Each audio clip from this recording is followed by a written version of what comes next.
When we think of the great empires of the past, we remember Rome, Byzantium, and the Mongol Empire. But there are civilizations that eclipsed European kingdoms in wealth and size, yet almost no one talks about them. An empire where there was so much gold that the emperor ruined the economy of an entire region simply by giving it away. A university that housed hundreds of thousands of books when people in Europe could barely read a stone city built without a single gram of cement, whose ruins still amaze archaeologists today. Today, we will talk about the three greatest African empires that the whole world has chosen to forget. Let's go! 13th century, West Africa, a region that Europeans would later call the Gold Coast. And this is not a metaphor. It was home to the richest gold deposits in the world. 1235.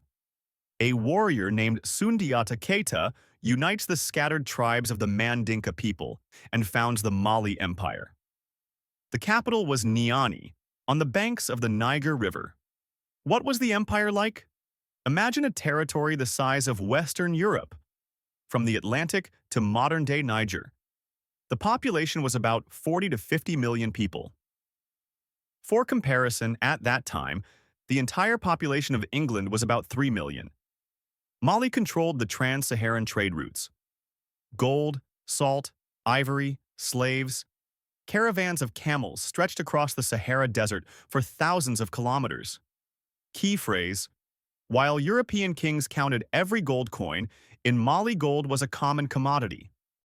1312. Mansa Musa, the king of kings, comes to power.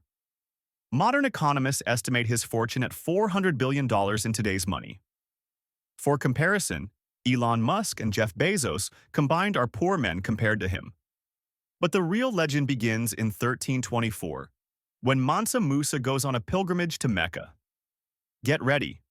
The caravan consisted of 60,000 people, 12,000 slaves, each carrying 2 kilograms of gold, 80 camels, each loaded with 50 to 100 kilograms of gold, 500 people in his entourage, each with a gold staff weighing 3 kilograms. Thousands of soldiers, drivers, cooks, musicians. The route lay through Egypt. And here, Mansa Musa performed an economic miracle in reverse.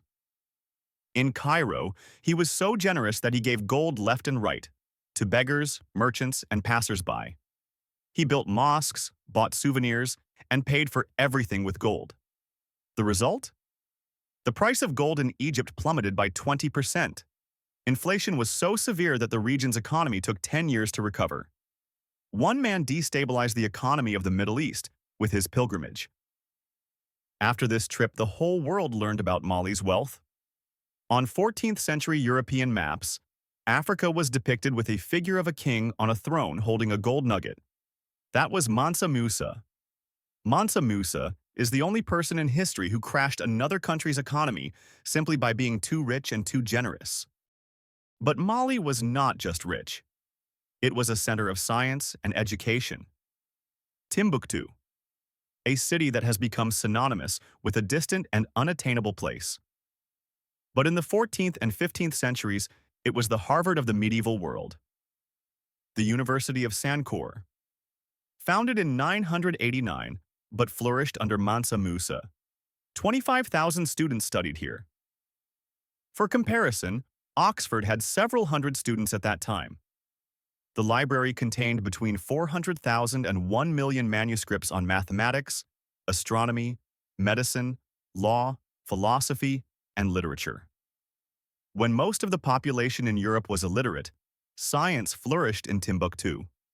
Mali's scientists knew about the Earth's rotation, performed complex operations, including cataract removal, and studied chemistry and mineralogy.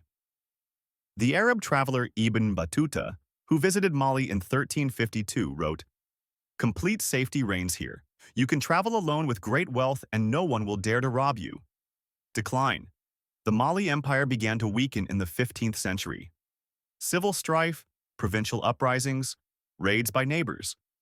By 1600, the great empire had broken up into small principalities, but its legacy remained.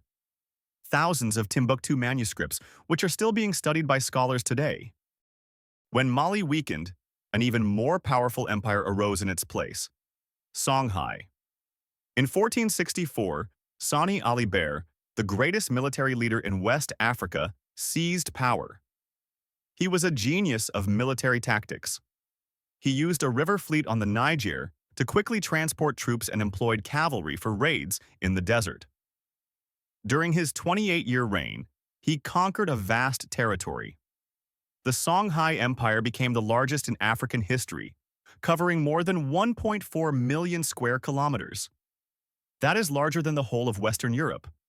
The capital was Gao, with a population of about 100,000. By 15th century standards, it was a metropolis. 1493. Askia Muhammad Touré comes to power.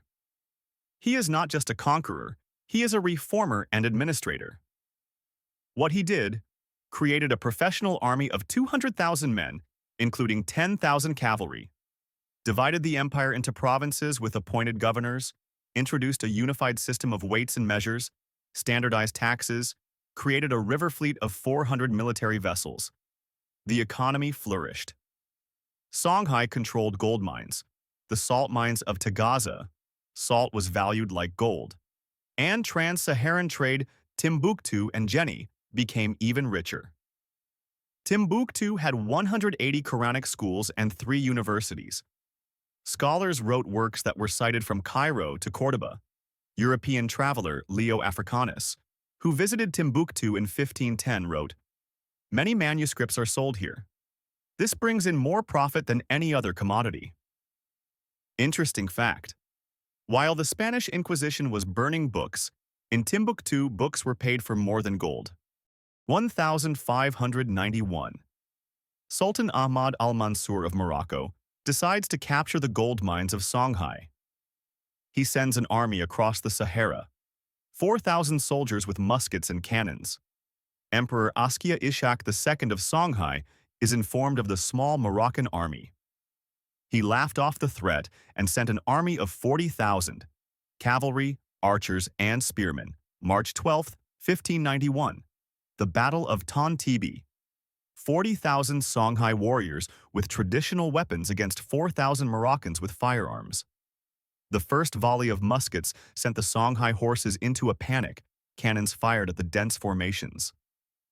African warriors had never seen firearms before. They thought it was magic or divine punishment.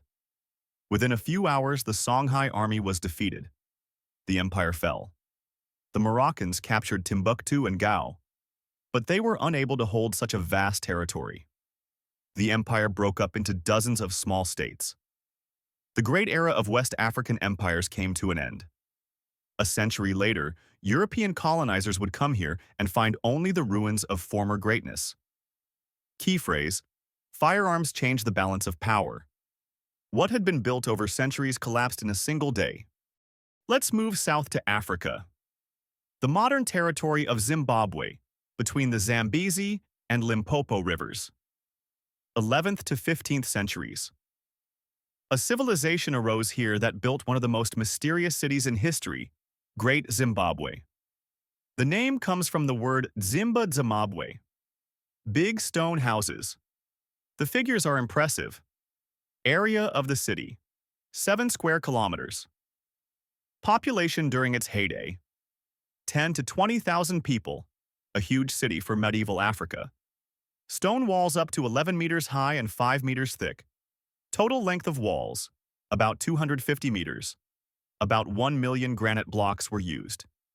And now, the most incredible thing, it was built without mortar.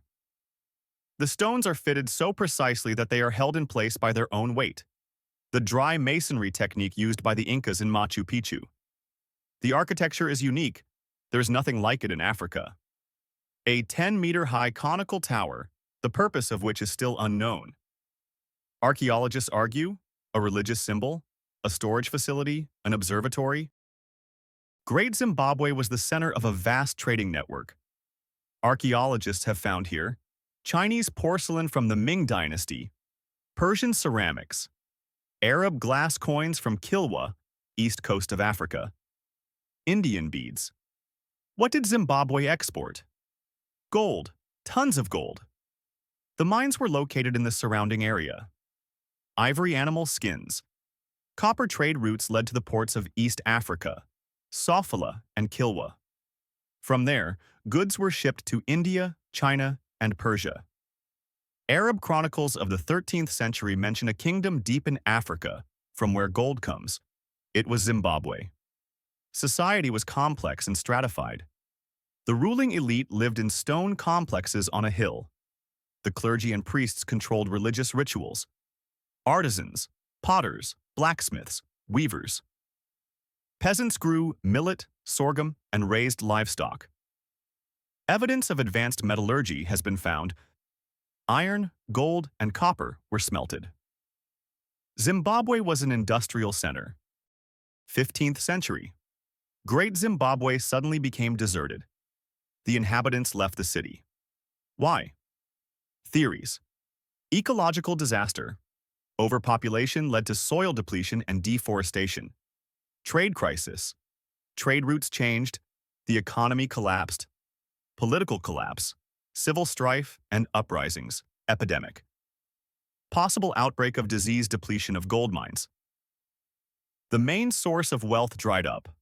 Most likely, a combination of factors. By the 16th century, the city was abandoned, its walls overgrown with jungle. Colonial tragedy, 1871. German explorer Karl Mauch discovers the ruins. Europeans could not believe that Africans had built such a thing. Racist theories were born. The Phoenicians built this. The Queen of Sheba lived here. This is the work of Arabs, not Africans.